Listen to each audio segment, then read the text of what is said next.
오늘 저는 예수 그리스도가 다시 오시는데 어떻게 다시 오시며 재림은 무엇인지 재림 신앙에 대해서 말씀을 좀 나누고자 합니다.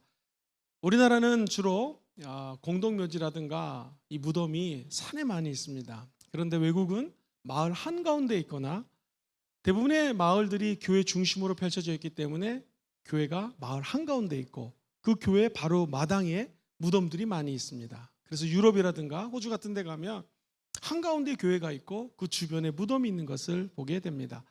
그리고 외국에는요 반드시 묘비에다가 자기가 쓰고 싶은 말을 기록을 합니다. 어떤 분이 인생을 철학적으로 사색하면서 무덤을 걸어가고 있는데 딱 세 줄이 적혀져 있더랍니다. 첫 번째 줄 한번 들어보시겠습니까? 이렇게 적혀져 있습니다. 나도 전에는 당신처럼 그 자리에 그렇게 서 있었어. 그렇게 적혀져 있더라고요. 그래도 너무 웃겼답니다. 아니 이게 무슨 말인가라고 웃음을 짓고 있는데 두 번째 줄이 매우 인상적이었습니다. 이렇게 적혀져 있습니다. 나도 전에는 당신처럼 그곳에 서서 그렇게 웃고 있었어. 야, 이거 보통 의미가 아닐 텐데 라고 하면서 마지막 세 번째 줄을 읽었습니다. 제가 읽어드릴게요. 이제 당신도 나처럼 죽을 준비를 하시오. 여러분 어떻습니까? 우리가 한번 장례식이나 무덤이라든가 또는 여러 천국 가신 분들을 이렇게 예우하는 혹은 예배를 드리는 장소에 가면은 추모 예배 같은 데 가면은요 마음이 겸해집니다. 그리고 저 죽음이 남의 죽음이 아니라 나의 죽음일 수 있겠구나 하면서 우리는 한 걸음 한 걸음 어찌 보면 죽음을 준비하는 것이 우리 인생의 여정이라고 말씀을 할 수 있습니다. 우리 예수님이 죽으시면서 천국 가시면서 제자들에게 하신 말씀이 요한복음의 경우에는 14장, 17장 기록되어 있습니다. 특별히 요한복음 14장, 17절은 우리를 14장, 17장은 저와 여러분들을 위해서 중보하는 중보장이라고 얘기합니다. 그래서 힘이 들 때는요 요한복음 14장을 펼치면서 쭉 읽어보시고 내가 저들을 위하여 그들을 위하여 자기 이름을 넣고 읽으시면 굉장히 은혜를 받습니다. 17장도 마찬가지입니다. 오늘 보면 요한복음 14장에는 이렇게 우리 주님이 마지막 유언을 하십니다. 가서 너희를 위하여 거처를 예비할 건데 한번 따라해 볼까요? 내가 다시 와서 시작 내가 다시 와서 우리 주님이 다시 오십니다. 그리고 너희를 내게로 영접하여 내가 있는 곳 이게 하나님의 나라거든요. 내가 있는 곳에 너희도 어떻게 한다고요? 함께 있게 할 것이다 하고 주님이 약속하셨습니다. 이 말은 허튼 약속이 아닙니다. 우리 주님은 올라감을 보신 그대로 다시 오십니다. 다만 그날과 그 시만 우리가 모를 뿐이죠. 그래서 초대교회부터 지금까지 우리 예수님 다시 오시는 날까지 우리 인생은 예수의 초림과 재림을 준비하는 인생. 시작 예수님의 초림과 재림을 준비하는. 우리 예수님 이 땅에 오신 거 믿으시면 아멘 해볼까요? 아멘이죠. 우리 주님이 다시 오실 거 믿으시면 아멘 해볼까요? 주 예수여 어서 오시옵소서 라고 하면서 우리 주님 오실 날을 기대하는 것이 우리 인생이라는 것입니다. 목사님 그러면 도대체 재림이라고 하는 것은 무엇입니까? 재림의 의미 같이 한번 준비된 문장을 천천히 읽어보겠습니다. 시작. 재림은 예수님이 모든 권세와 능력을 가지고 이 세상에 다시 강림하는 것입니다. 한 번 더 시작. 재림은 예수님이 모든 권세와 능력을 가지고 이 세상에 다시 강림하는 것입니다. 우리 주님이 하늘과 땅의 모든 권세를 아버지가 나에게 주셨다고 하면서 예수 이름에 모든 권세가 있습니다. 그래서 그의 이름 앞에 모두 무릎을 꿇고 예수님의 이름을 경배하고 찬양하는 것이죠. 그 권세를 가진 예수님이 이 땅에 다시 오십니다. 우리 예수님 이 땅에 다시 오실 때에 아까 드렸던 찬양처럼 나팔을 불면서 저와 여러분들을 부르십니다. 그 장면이 데살로니가전서 4장 15절 이하에 자세히 기록되어 있죠. 시작. 우리가 주의 말씀으로 너희에게 이것을 말하노니 주께서 강림하실 때까지 우리 살아남아 있는 자도 자는 자보다 결코 앞서지 못한다. 죽은 자가 자는 자라고 표현을 했습니다. 그러면서 16절에 매우 중요한 말이 나와요. 시작. 주께서 호령과 천사장의 소리와 하나님의 나팔 소리로 친히 하늘로부터 강림하시리니 그리스도 안에서 죽은 자들이 먼저 일어납니다. 예수 믿고 죽은 자들이 일어납니다. 그 다음에 17절 말씀 시작. 그 후에 우리 살아남은 자들도 그들과 함께 구름 속으로 끌려올려 공중에서 주를 영접하게 하시리니 그리하여 우리가 항상 주와 함께 어떻게 하고요? 있는다는. 예수님의 재림을 통하여 교회가 들림을 받습니다. 잠자던 자, 예수 믿은 사람은 죽은 자가 아닙니다. 우리 예수님 믿는 사람들은 그냥 잠을 자고 있는 거예요. 우리 주님이 올 때 다시 부활해서 공중에서 신랑 되신 예수 그리스도를 맞이하게 될 거라는 것입니다. 이게 잘 믿어지지가 않습니다. 목사인 저도 알고 있지만 주님이 언제 오실까? 내가 살아있는 순간에 오실까? 잘 모릅니다. 다시 오실 예수님, 주님 오실 날을 사모하십시오, 이런 얘기 많이 듣습니다. 근데 이게 제 마음속에 다가오지가 않습니다. 어쩌다 힘들 때, 어려울 때, 내가 계획을 짜고 나아가는데 내 계획이 이루어지지 않을 때, 그럴 때 우리는 가끔 주님 언제 오시려나 생각이 들지만, 이게 주님이 언제 오실지는 사실 아무도 모르기 때문에 여기서 말씀을 듣고 있는 여러분 중에서도 저거 그냥 성경에 적혀져 있는 거지, 과연 내가 살아있을 때 주님이 오실까라는 생각을 할 수 있습니다. 사랑하는 성도님들, 지금 우리는 예배를 마음껏 드릴 수 있고 기도하고 찬양할 수 있는 좋은 시대를 살고 있습니다. 근데 만약에 코로나가 다시 왔다, 교회에 오지 못하는 시대가 왔다. 한 예를 들어보겠습니다. 히틀러의 그릇된 생각이 무려 600만 유대인들을 학살시켰습니다. 우리가 아는 것처럼 아우슈비츠라든가 이런 수용소에다가 그냥 유대인이라는 이유 때문에 잡아놓습니다. 그리고 가스실로 데리고 가죠. 사람의 몸을 녹여서 비누 같은 걸 만드는 인체 실험도 했습니다. 근데 여기에 한 빅터 프랭크라고 하는 의사가 있었는데 젊은 사람입니다. 마침 유리가 하나 떨어져 있더래요. 그래서 그가 맨날 면도를 하면서 긴장을 하고 있었습니다.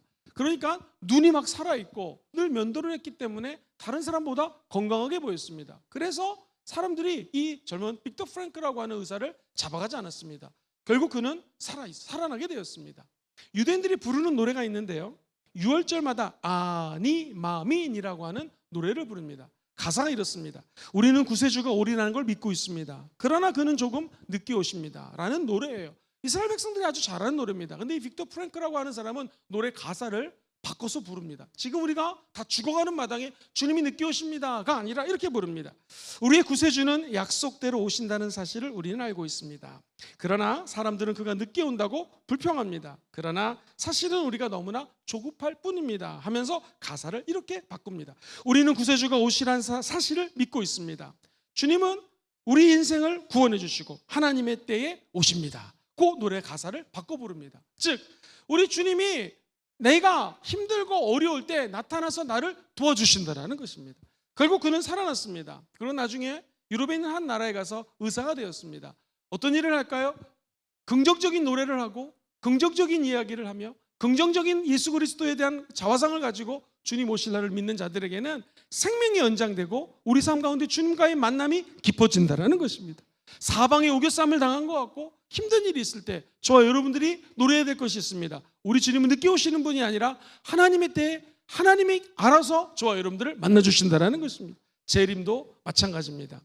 한 번은 유대인들이 수용소에서 혹은 유대인이란 사실 때문에 이 독일 사람들이 십자가에 못 박혀 막 죽이는 장면이 있었습니다. 그때 한 사람이 예수를 믿었는데 도대체 예수님 지금 뭐 하십니까? 저들이 저렇게 죽어가는데 하나님은 어디 계십니까? 라고 한탄을 하면서 하나님께 간절히 이 원망하는 마음이 생기더라는 것입니다. 그때 이분이 하나님이 갑자기 마음을 주시는데요, 이런 마음을 주더래요. 하나님은 멀리 있는 것이 아니라 저 십자가의 죽음 가운데 지금 예수님이 함께 계신다라는 마음을 주더라는 거예요. 그래서 그 감동을 가지고 하스테반 선교사님이 찬양을 작곡했는데 이런 찬양입니다.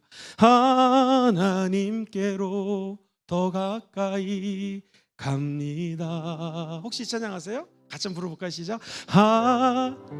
하나님께로 더 가까이 갑니다. 고통 가운데 계신 주님, 변함없는 주님의 크신 사랑, 영원히 주님만을 섬기. 한 번 더 찬양할까요? 하나님께로 더 가까이 갑니다. 하나님께로 더 가까이 갑니다. 고통 가운데 계신 주님, 변함없는 크신 사랑 영원히 주님만을 섬기리. 이 죽음의 고통 가운데서도 하나님을 기대하고 앙망하는 자들에게는 하나님이 임재가 있습니다. 그리고 우리를 만나 주십니다. 우리가 고통당하는 그 순간에 우리를 외면하신 하나님이 아니라 고통 가운데 우리와 함께 하신다는 것입니다. 우리의 고통은 초대교회 성도들하고 고통하고는 비교할 수도 없는 고통들입니다. 그때 예수 믿으면 무조건 잡아가서 사자밥이 될 수 있도록 원형 경기장에 집어넣습니다. 어찌 인간이 사자를 싸워 이길 수 있겠습니까? 총이나 대포가 있으면 모를까? 아무리 힘이 세도 사자와 싸워 이기는 것은 불가능한 것 같습니다. 그냥 시체로 죽습니다. 예수 믿는다는 이유만으로 그냥 사람을 불에 태워 죽입니다. 이번 일본에 갔더니 우리 중고생들하고 한번 가볼 건데요. 일본의 후쿠오카 지역 그리고 그 옆에 있는 시모노세키라고 하는 항구와 그 밑에 있는 곳은요, 얼마나 이 온천이 뜨거운지요. 세상의 온천이 100도입니다. 100도. 팔팔 끓는 거예요, 온천이. 근데 예수 믿는다는 이유 때문에 선교사들을 그냥 그 100도 끓는 물에다 집어넣습니다. 그렇게 예수 믿는다고 죽였던 것이죠. 오늘날 그때와 비교하면 우리가 얼마나 예수 믿는 게 편한지 모릅니다. 가시밭에 씨가 부러졌다, 길가에 씨가 부러졌다. 우리는 맨날 이 말씀을 들을 때마다 내 마음이 옥토밭이 돼야 돼. 맞습니다. 그런데 가시밭에 부러졌건 길가에 부러졌던 이 새들이 와서 잡아먹었던 복음을 증거할 때 사람들에게 마음밭에 복음의 씨가 심겨지는 게 그만큼 어렵다라는 거죠. 아마 4분의 3 정도는 옥토가 아니기 때문에 100명이 복음 전하면 75명은 그냥 외면하고 지나간다는 것입니다. 그중에 25명 정도 하나님 택한 사람이 있다면 그 마음밭에 하나님의 말씀이 심어지고 자란다는 것이죠. 이 예수 믿는 거 주님의 재림도 마찬가지입니다. 수많은 사람들이 교회에 오지만 주님이 다시 오십니다. 그럼 아유 목사님 AI 시대고 주님이 오시는 거 혹시 AI가 점쳐볼 수 있고 알 수 있는 거 아닙니까? 도대체 언제 올지도 모르는 예수님을 내가 앞으로 30년 40년밖에 인생이 남아있지 않는데 그거 기다리면서 사는 게 옳습니까? 라고 생각할 수가 있습니다. 그런데 기독교의 핵심 사상은요, 예수님이 올라감을 본즉, 즉 승천하신 걸 본즉 다시 오신다라는 거예요. 오늘 본문도 내가 올라가서 너희들에게 거처를 마련한다. 한번 따라할까요? 예수 승천. 예수 승천이거든요. 그럼 내가 다시 오신다. 이게 예수 재림이에요. 예수 승천과 예수 재림이 연결되어 있어요. 영국의 평범한 가정주부가 예수를 믿고 너무나 은혜를 받았습니다. 그분이 한 메시지, 그 가정주부가 한 설교를 받아 적은 책이 십자가의 도라는 책이에요. 이거 우리 예수 믿는 사람들 꼭 한번 읽어봐야 됩니다. 많은 한국 목사님들이 번역했고 신학자도 번역했는데 이현수 목사라는 분이 번역한 게 제일 잘했습니다. 십자가의 도에 보면은 제스펜 루이스라고 하는 여인이 늘 외치는 게 그거예요. 예수 죽을 때 우리도 함께 죽었고, 따라해볼까요? 예수님 부활, 내 부활. 이거 너무나 잘 알죠. 근데 예수님이 승천하실 때 우리도 예수와 함께 죽었던 너희들, 허물로 죽은 너희들, 죄로 죽은 너희들을 다시 살리셨다. 할렐루야. 다시 살린 것은 하나님의 은혜라는 것이죠. 그리고 그 죽은 너희들, 다시 살린 너희들을 하나님 보좌 우편에 함께 승천했다라는 것이고요. 그 예수 그리스도가 재림할 때 우리의 영혼이 이 땅에 살고 있지만 하나님의 영과 접촉이 되어 있고 성령님과 접촉되어 있기 때문에 예수님이 올 때 우리도 예수 그리스도에 있는 곳으로 올라가게 된다는 거예요. 그래서 내가 너희를 영접하고 너희들도 나 있는 곳에 있게 할 것이다. 이게 우리 주님이 마지막 때 재림할 때 모습이라는 것입니다. 준비하고 기다리는 사람에게는 복이 있습니다. 시작. 준비하고 기다리는 사람들에게는 복이 있습니다. 최후의 심판, 천년왕국, 이것도 전적인 하나님의 주권 아래서 이루어진다는 것입니다. 좀 어려운 얘기를 하겠습니다. 우리 주님이 재림을 하시면 무덤 속에 잠자던 자들이 올라갑니다. 이것을 우리는 좀 어려운 말로 휴거라고 얘기를 합니다. 휴거, 주님을 향해서 올라가는 거예요. 그러면 올라간 사람들은요, 하늘에서 7년 동안 천국잔치가 열립니다. 이것을 천국 혼인잔치 또는 7년 혼인잔치라고 그래요. 그때 올라가지 않은 자들, 남은 자들 중에서 3년 반은 마귀가 남은 자들과 결탁을 해가지고 행복하게 지내는 것 같지만 3년 반 동안 남은 자들을, 즉 예수 그리스도 믿는 자들을 핍박을 합니다. 엄청난 핍박이 다가옵니다. 그리고 우리 주님이 1000년 동안 와서 통치하시는 것을 따라볼까요? 천년왕국. 이 천년왕국 전에 우리 주님의 재림이 있다라고 하는 것을 따라볼까요? 전천년설. 천년왕국 전에 주님이 오시니까 전천년설이라고 그래요. 우리 순복음에선 참고로 전천년설을 믿습니다. 그게 아니라 천년왕국이 오고 그 다음에 예수님이 재림한다. 한번 따라해볼까요? 후천년설. 천년왕국 뒤에 오기 때문에 후천년설이에요. 아이고 천년왕국 없어요, 그렇게 주장하는 사람들을 무천년설. 시작. 무천년설. 배추가 아닙니다. 무입니다. 무천년설. 천년왕국이 없다라는 것입니다. 주님이 언제 올날은 알 수 없기 때문에 전천년설이 맞을지, 물론 전 순복음 목사니까 우리 주님이 오고 천년왕국이 올 걸 믿지만 사실 이 미래에 벌어질 것은 아무도 모릅니다. 그럼 그 다음이 중요한데요, 천년왕국이 있고 난 다음에 우리 주님이 잠시 마귀를 무적행 풀어놨다가 진짜 하나님의 권세로 완전히 땅에 오시는데, 그것을 한번 따라볼까요? 새하늘과 새 땅. 요한 계시록에 적혀져 있는데요, 그것을 한국말로 한자로 좀 바꾸면 새로운 신천, 새하늘, 신지, 신천, 신지. 이거 하면 떠오르는 이단이 뭐예요? 신천지. 그러니까 신천지는 계시록 말씀처럼 14만 4천 명이 모여야 된다. 예수님이 진짜 예수님이 아니라 본인이, 이단의 괴수가, 이단의 교주가 내가 성령님이고 내가 예수라고 주장하는 교. 우리나라에 예수님만 40명입니다 지금. 아마 더 될 거예요. 이단들이 자기가 예수라는 거예요. 여러분, 첫째, 우리 주님이 언제 올지 아무도 모릅니다. 주님이 언제 온다고 얘기하면 이장님처럼 이게 다미성교회 기억하십니까? 엉뚱한 데로 빠질 수 있어요. 천국 가는 날까지 예수 오는 날은 알지 못하지만 주님 오시는 마음 늘 간직하면서 기도하고 순결한 신부로 깨어 있으시게 되기를 주의 이름으로 축원드립니다. 두 번째, 우리 주님이 언제 오실지 모른다는 말은 우리가 아는 것처럼 다섯 처녀는 기름을 준비했습니다. 다섯 처녀는 기름 준비하지 못했습니다. 우리가 아는 것처럼 예수님이 갑자기 다가옵니다. 신랑이 갑자기 옵니다. 그때 기름 준비한 사람들은 신랑을 맞으러 가죠. 기름 좀 구워줄래? 기름 좀 빌려줘. 우리도 얼마 안 남았으니까 빨리 사가지고 오라고 했을 때 다섯 처녀는 나갔다가 우리 신랑을 만나지 못합니다. 똑같습니다. 신랑 오시는 날 알지 못합니다. 절대 주권 속에서 하나님의 때에 하나님이 알아서 오시는 것이 바로 예수님의 재림입니다. 우리가 해야 될 일은 무엇입니까? 한번 따라해볼까요? 성령의 기름을 부으소서. 시작. 성령의 기름을 부으소서. 이 땅에서 우리가 예배드리는 목적 중에 하나가 성령의 기름을 준비하고 예배하기 위해서 이 자리에 모여 있는 줄 믿습니다. 마가복음 13장 32절로 34절에 이런 말씀이 나옵니다. 같이 읽어볼게요. 시작. 그날과 그때는 아무도 모르나니 하늘에 있는 천사도 아들도 모르고 아버지만 아시느니라. 주의하라, 깨어있으라. 그때가 언제인지 알지 못해. 이 말은 뭐예요? 역사를 주관하시는 분은 창조주 하나님이십니다. 믿으십니까? 종말의 때를 그의 절대적인 주권 아래 뒀다라는 거예요. 이 주권은 인간이 어떻게 선을 넘을 수가 없습니다. 하나님의 절대 주권으로 역사하실 것이 예수님의 재림이라는 것입니다. 그래서 그 다음 줄이 중요합니다. 다시 오실. 같이 한번 읽어볼게요. 시작. 다시 오실 예수님 신앙은 종말의 때를 사사롭게 풀지 않고 종말에 대한 하나님의 절대 주권을 그대로 받아들이는, 언제 올지 모르지만 주님은 오십니다.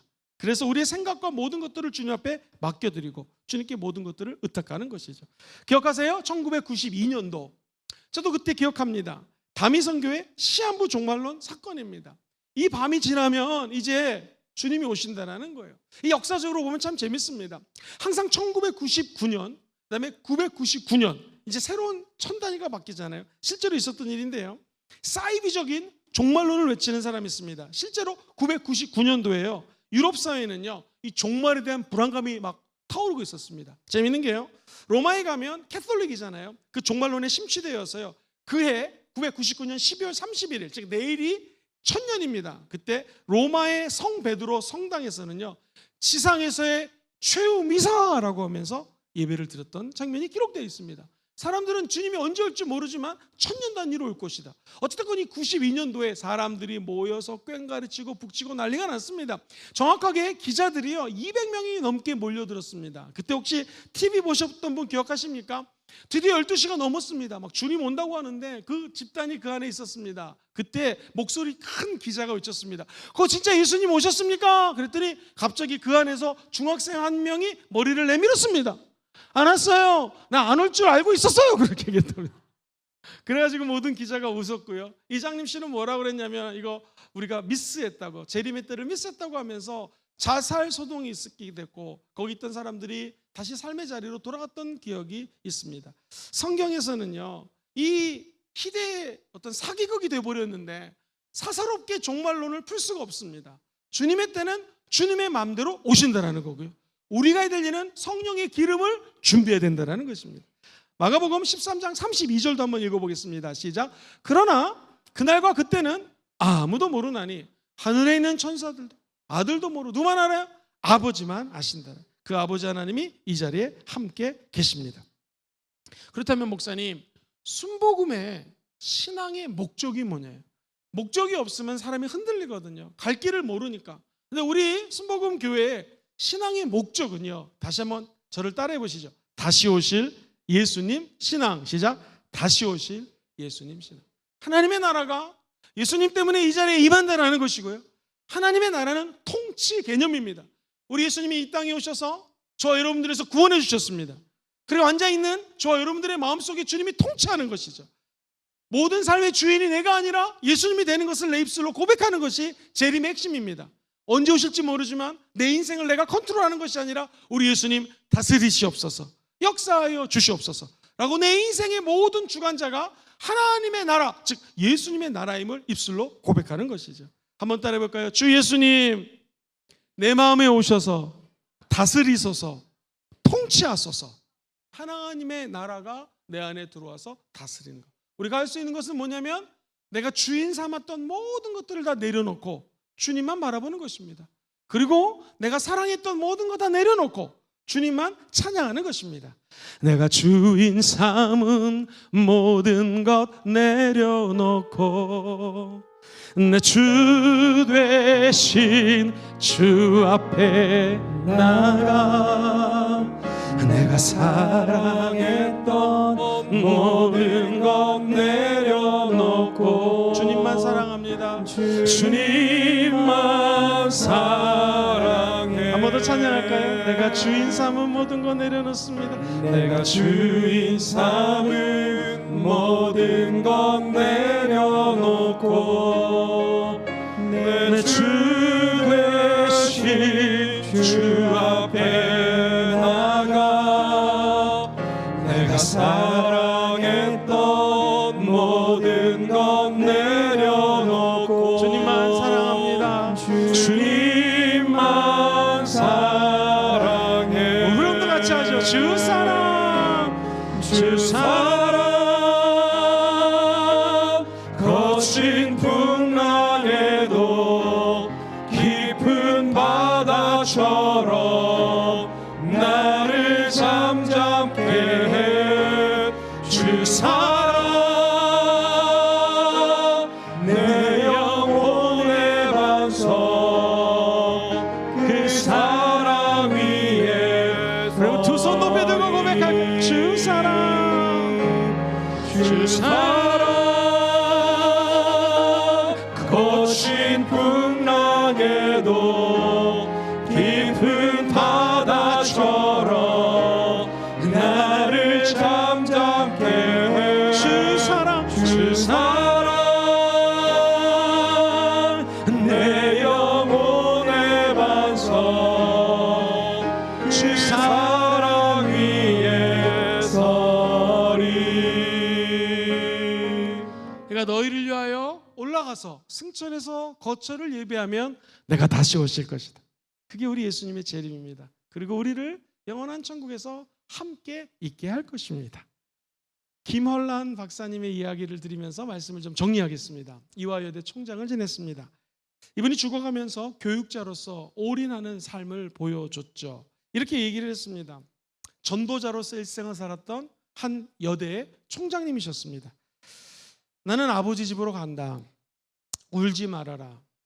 장례식 하지 말아라. 내가 죽거든 그냥 찬송 예배를 드려달라. 이렇게 얘기를 했습니다. 그가 죽기 전에 제자인 모은숙 시인이 시를 읊었습니다. 제가 읽어드리겠습니다. 여기 외로운 백합꽃 하나가 떨어졌다. 천년에 필까 말까한 그 백합 향기가 너무나 그윽하기에 저희들은 그 향기를 기다립니다. 여기 꾀꼬리 울음소리 그쳤다. 이 꾀꼬리 울음소리 너무나 청아하기에 이화의 동산에서 제자들이 흐느껴 웁니다. 여기 아름다운 천사 하나가 우리에게 멀리 멀리 하늘로 날아갔다. 그는 우리에게 기쁨을 주려던 천사였습니다. 부활의 아침, 그 백합, 그 꾀꼬리, 그 천사를 만날 수 있는 기약이 있기에 우리는 당신을 기꺼이 보내드립니다. 갑자기 한 집사님이 돌아가셨습니다.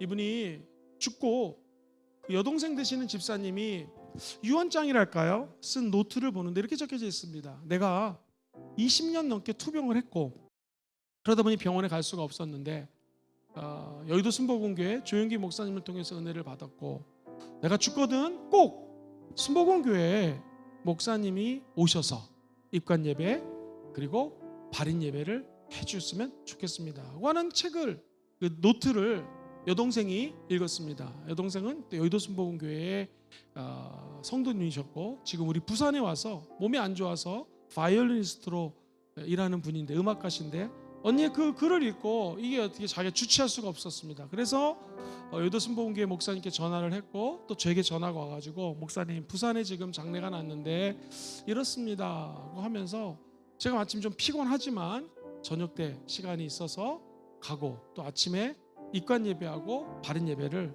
가서 드렸습니다. 아들이 하나 있습니다. 우리 교회 나오기로 했는데 31살 아들이 엄마 죽음 앞에 얼마나 서럽게 우는지, 엄마를 간호하면서 일도 못하고 엄마만 돌봤다는 것입니다. 울면서 엄마 보고 싶다고. 제가 그래서 이렇게 설교를 했습니다. 죽음은 세상 사람들처럼 완전한 결별, 연결식이 아니라 우리 예수 믿는 사람들은 어머니를 다시 만날 것을 믿는다라는 것이죠. 만약 우리 주님이 살아있을 때 오면 우리가 이 말씀 그대로 하늘로 승천해서 우리 주님이 예비하신 거처에서 우리 예수 믿는 선배들을 만나게 될 것입니다. 여러분 믿으십니까? 만약에 우리가 죽고 난 다음에 예수님이 오시면 상관없습니다. 우리는 하나님의 나라에 들어가서 우리가 기다리던, 그렇게 보고 싶었던 어머니, 아버지, 사랑하는 분들을 만나게 될 줄 믿습니다. 그래서 여러분 주변에 예수 믿지 않는 사람들 전도하셔야 됩니다. 예수 믿으면 천국 갑니다. 예수 믿지 않으면 지옥 갑니다. 무덤 속에 잠자던 자, 이거 예수 믿고 자는 자들입니다. 그렇지 않으면 무덤 속에서 다 죽어버리는 것입니다. 우리가 이 재림을 준비하면서 목적이 좀 분명합니다. 나 혼자 예수 이름 부를 때 올라가는 것이 중요한 것이 아니라 우리 엄마가 믿었고 우리 아빠가 목사님이고 우리 아빠가 장로님이고 엄마가 권사님이다, 이게 중요한 것이 아니라 여기 계신 여러분이 예수님을 구세주로 영접하셔야 됩니다. 그리고 믿지 않는 자들에게 복음 증거하셔야 됩니다. 예수님 정말 오십니다. 그때 믿는 가족들은 올라가는 것입니다. 김한란 박사는 이렇게 얘기를 했습니다. 죽을 때 천사들이 나타났다는 거예요. 보라, 저기 신랑 되신 예수님이 백마를 타고 나를 만나러 왔다는 거예요. 주님 정말 우리 죽을 때 오십니다. 몰라, 믿지 않는 사람들은 영화에서 얘기하는 것처럼 지옥 갈지 모르지만 우리 예수 믿는 사람들은 신랑 되신 예수와 함께 천국 가게 되었습니다. 재림 신앙은요, 단순한 소망이 아닙니다. 예수의 재림과 함께 하나님의 나라에 대한 대망, 악망, 간절한 소망이 바로 예수 재림입니다. 하나님 나라 이곳에 오시옵소서. 저와 여러분들이 입술로 고백하시고 그 복스러운 소망, 재림의 소망이 우리 마음에서 떠나지 않기를 주의 이름으로 축원드립니다. 디도서 2장 13절 말씀 같이 읽어봐요. 시작. 복스러운 소망과 우리의 크신 하나님 구주 예수 그리스도의 영광이 나타나심을 기다리게 하셨으니. 할렐루야. 믿지 않는 사람 재림의 날이 심판의 날입니다. 믿는 저와 여러분들 재림의 날이 우리는 소망의 날입니다. 예수 믿은 것을 축하드립니다. 소망이 하나님이 재림과 연결되는 것입니다. 먼 훗날에 얘기가 될지 아무도 모릅니다. 초대교회 성도들은 세상의 즐거움, 세상의 쾌락을 쫓지 않았습니다. 그리고 마라나타 주 예수여 오시옵소서 라고 고백했던 것이죠. 우리도 이런 고백을 하나님께 올려드리기를 주의 이름으로 축원드립니다. 데살로니가전서 1장 10절도 한번 소리로 높여 읽어볼까요? 시작. 또 죽은 자들 가운데서 다시 살리신 그의 아들이 하늘로부터 강림하실 것을 너희가 어떻게 기다리는지를 말하느니 이는 장래의 노하심에서 우리를 건지시는 예수시라. 할렐루야. 하나만 더 읽읍시다. 고린도전서 11장 26절 시작. 너희가 이 떡을 먹으며 이 잔을 마실 때마다 주의 죽으심을 그가 오시는 때까지 어떻게 하는 거예요? 전하는 것입니다. 결국 우리 입술이 성찬에 참여하면서 예수 증거하는 것입니다. 우리 주님은 다시 오십니다.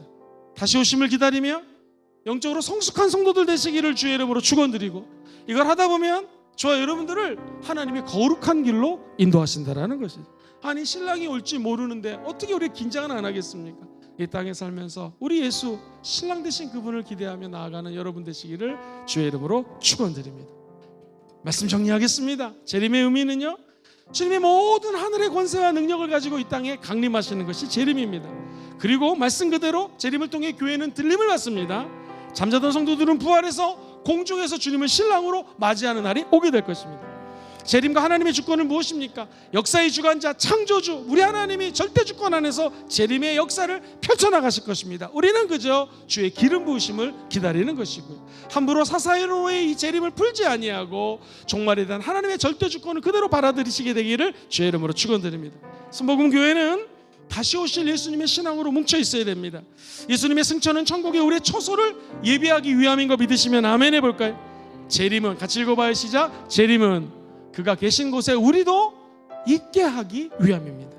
마지막 줄, 다시 오실 예수님 신앙은 단순히 소망이 아니라, 시작, 예수님의 재림과 함께 임할 하나님의 나라에 대한 대망입니다.